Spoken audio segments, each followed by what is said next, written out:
Меѓутоа, секој аспект беше едно големо искуство, особено односите со раководството, со Светозар Маровиќ, еден факт кој не можам да го заборавам, кој ќе остане за секогаш, нешто што тешко некој спортист може да го доживее.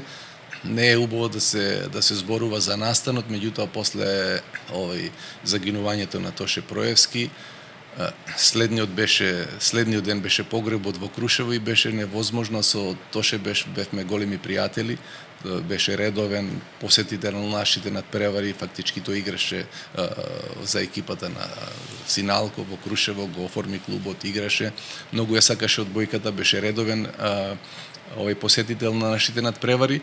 Фактички пред овај несакан настан беше и гостин во Будва, каде што потпиша договор за настап за нова година во Будва.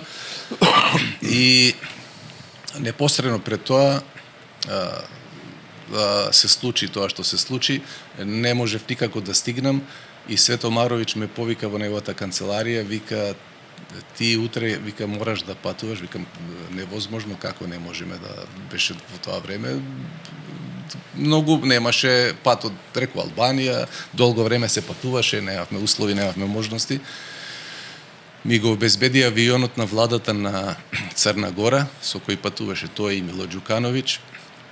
Ме чека во Подгорица капетанот Иванчевиќ, со авионот стигнавме за 25 минути во Скопје. Ме чекаше целиот ден, после погребот се вратив назад, ме чекаше и ме врати во Подгорица со авионот на владата во Црна Гора.